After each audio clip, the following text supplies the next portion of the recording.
Assalamualaikum warahmatullahi wabarakatuh. Saudaraku yang insya Allah dimuliakan oleh Allah, kali ini kita akan mengkaji kitab Taqriratus Sadidah ya, fi Masail Mufidah, karya dari Al-Habib Hasan bin Ahmad bin Muhammad Al-Qaf Hafizullah Ta'ala. Beliau adalah ulama besar yang berasal dari Yaman dan merupakan keturunan dari Nabi Muhammad SAW dan merupakan ulama kontemporer dalam fikih mazhab Imam Syafi'i. Insya Allah kitab ini dikaji ya, di Masjid Nurul Iman, Kelurahan Babakan, Kecamatan Setu, Kota Tangerang Selatan, setiap hari Rabu dan Jumat. Rabu ya dan Ahad, insya Allah. Dan itu rutin kajian ini laksanakan untuk mempelajari atau membaca bersama-sama kitab mazhab Imam Syafi'i.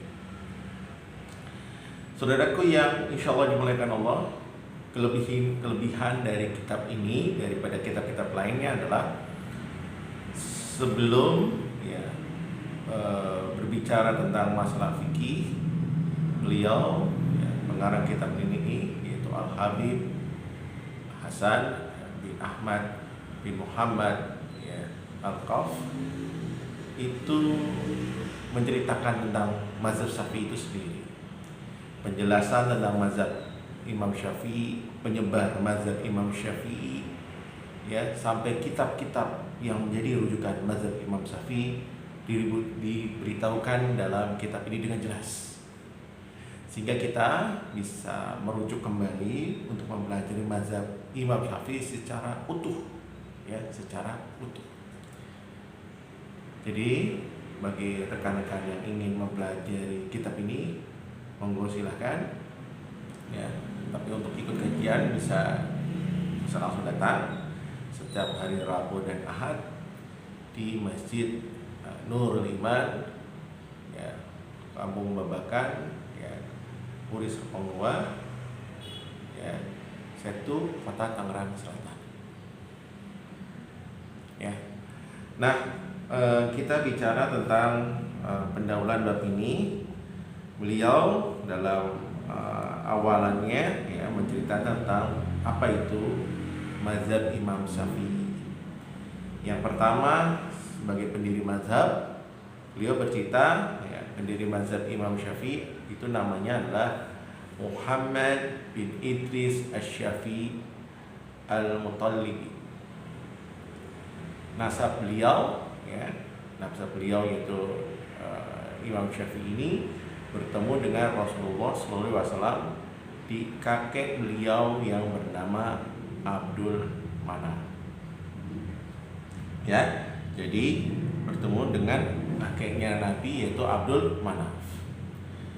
Imam Syafi'i sendiri lahir di kota Gaza. Gaza itu sekarang wilayah Palestina yang dikuasai oleh Zionis Yahudi ya, Israel laknatullah ya, Zionis Yahudi ya, Yahudi laknatullah ya, yang sekarang bertempat di negara Israel ya.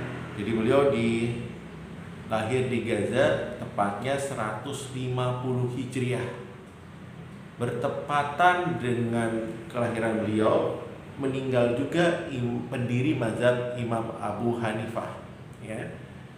Jadi Imam Abu Hanifah meninggal pada tahun yang sama ya, tahun 150 Hijriah, maka lahirnya juga pada tahun yang sama Imam Muhammad Idris Asy-Syafi'i sebagai pendiri mazhab Imam Syafi'i. Nah, kemudian setelah itu ya, beliau dibawa ke kota Mekah dan belajar kepada gurunya yaitu Al-Imam Khalid bin Muslim Al-Zanji ya. Dia murid-murid Al-Zanji adalah seorang mufti Mekah, ya, terkenal ya. Kemudian gurunya yang lain adalah Fudail bin Iyad yang nasihatnya sering kita dengarkan dimanapun. Jadi Fudail bin Iyad ini adalah guru dari Imam Syafi'i rahimahullah ta'ala. Wah, kemudian guru beliau yang lain adalah Sufyan bin Uyanah. Sufyan bin Uyanah dan guru-guru lainnya banyak yang kita tahu bersama guru-guru dari Imam Syafi'i rahimahullah ta'ala. Kemudian setelah itu beliau berangkat ya ke kota Madinah saat berusia 12 tahun ya. Beliau ya dalam perjalanannya menghafal seluruh kitab Al-Muwatta, karya besar dari Imam Malik rahimahullah ta'ala, hanya dalam waktu 9 hari. Jadi dalam waktu 9 hari beliau bisa menghafalkan kitab Al-Muwatta, kitab hadis karya besar dari Imam Malik ya rahimahullah ta'ala, yang beliau bertempat tinggal di kota Madinah. Nah, kemudian belajar juga pada beliau hingga jadi murid yang terpandai. Jadi Imam Syafi'i adalah menjadi salah satu murid terpandai dari Imam Malik ya di kota Madinah. Kemudian selain itu Imam Syafi'i juga belajar pada ulama-ulama di Madinah ya, dan juga di kota Mekah. Beliau, nah ini luar biasa ya saudaraku yang insyaallah dimuliakan Allah, sudah layak memberi fatwa pada usia beliau 15 tahun. Jadi beliau sudah diperbolehkan untuk mengeluarkan fatwanya ketika beliau berusia 15 tahun ya. Seperti itu. Nah, kemudian beliau Imam Syafi'i juga menjadi pakar dalam syair-syair Arab dan ilmu bahasa, sehingga ada seseorang penyair yang bernama Asmi ya, salah satu periwayat syair Arab, itu banyak belajar dan mengambil syair ya baru ya dari imam-imam dari Imam Syafi'i. Kemudian setelah beliau menyelesaikan pendidikannya, Imam Syafi'i melanjutkan pergi menuju kota Yaman dan belajar pada Imam ya Tariq bin Mazin, Hisham bin Yusuf Al-Qadhi, Amr bin Abi Salmah, dan Yahya bin Hisham ya.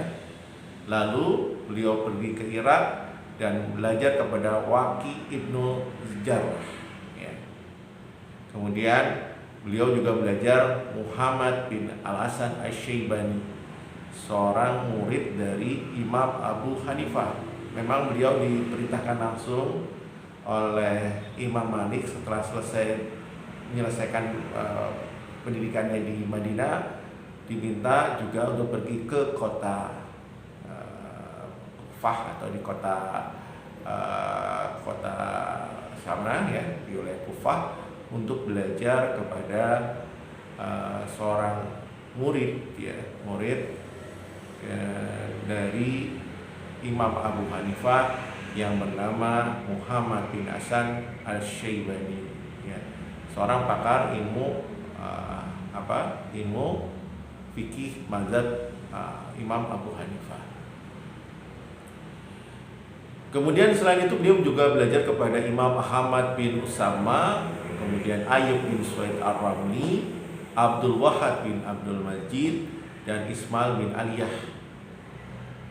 Dan ketika beliau tinggal di Irak ya, dia menyusun kitab Al-Hujjah ya, kitab Al-Hujjah, dan mengumpulkan mazhab qaul qadimnya atau pendapat pertamanya yang dikenal qaul qadimnya ketika beliau ada di Irak ya. Nah, banyak ulama-ulama yang pada saat itu ya belajar kepada beliau. Di antaranya adalah Imam Ahmad bin Hambal dan Imam Abi Thawr ya. Jadi Imam Ahmad bin Hambal adalah murid dari Imam Syafi'i ya ketika beliau ada di Irak ya. Nah, selanjutnya ya, terjadi fitnah yang besar pada dinasti Abbasiyah, menyebabkan Imam Syafi'i pergi ke Mesir. Di sana beliau kembali beristihad dan banyak berubah terkait fatwa-fatwanya ya, sehingga beliau mencabut pendapat-pendapat dalam mazhab qadimnya ya, dan membangun mazhab jadid. Jadi pendapat jadid yaitu qaul jadid. Nah, Di sana ketika beliau di Mesir, beliau menyusun kitab ya, dan juga menyusun kitab Ar-Risalah ya, dalam ilmu usul fikih. Ya. Dengan kitab Ar-Risalah inilah ya, beliau mengawali ilmu usul fikih. Jadi pondasi landasan ilmu usul fikih ini ya dibangun oleh Imam Muhammad Idris Asy-Syafi'i, dan beliaulah yang membuka kunci-kuncinya. Nah, Imam Syafi'i sendiri dinisbahkan sebagai pembaharu abad kedua ya, sebab beliau mampu menggabungkan antara ilmu hadis dan ahli rohi dengan ilmu akal. Ya, ilmu hadis kita kenal, ahli hadis adalah Imam Malik. Ketika beliau juga belajar ke Imam Abu Hanifah, murid dari Imam Abu Hanifah, maka bertemulah dengan ahli rohi atau ahlul rohi ya. Yang jadi ahlul rohi itu memutuskan hukum dengan berpijak pada nalar akal ya. Lebih mengutamakan akal daripada wahyu ya. Sehingga beliau mumpuni dalam kedua ilmu tersebut ya. Kemudian setelah tadi dikatakan dia meneguhkan ilmu usul fikih ya, berdasarkan pengetahuan beliau sangat luas tentang hadis ya.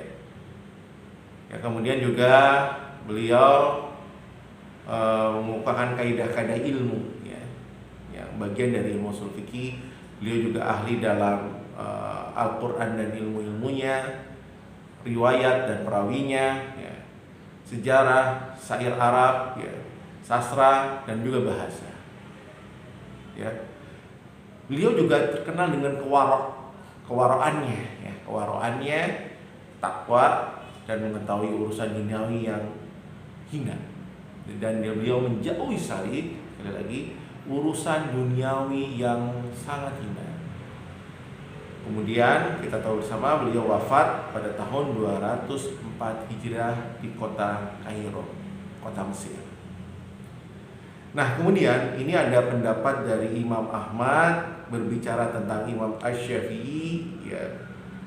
Beliau mengatakan keberadaan Imam Syafi'i itu bagaikan matahari ya, bagi dunia ini dan juga bagi kesehatan badan kita. Maka apakah kalian akan mampu mencari pengganti dari dua hal tadi, kata beliau. Beliau juga mengatakan ya, dulu fikih itu berada dalam keadaan stagnan ya, dan sangat sulit bagi seorang untuk menggelutinya. Ilmu yang sangat sulit adalah ilmu fikih. Sehingga Allah Subhanahu wa taala memberikan kemudahan dengan perantara Al-Imam Muhammad bin Idris Asy-Syafi'i. Imam Abu Jur'ah juga berkata tentang Imam Syafi'i, aku tidak pernah mengetahui orang yang jasanya lebih besar bagi orang Islam melebihi Al-Imam Asy-Syafi'i. Semoga Allah memberikan rahmat padanya dan beliau ya, semua juga meridhoinya. Demikian untuk sejarah Imam Asy-Syafi'i pada bagian yang pertama. Insya Allah kita akan lanjutkan bagian keduanya, siapa saja para penyebar mazhab Imam Asy-Syafi'i. Semoga bermanfaat. Kita tutup sama-sama dengan bacaan hamdalah. Alhamdulillahirabbil alamin. Assalamualaikum warahmatullahi wabarakatuh.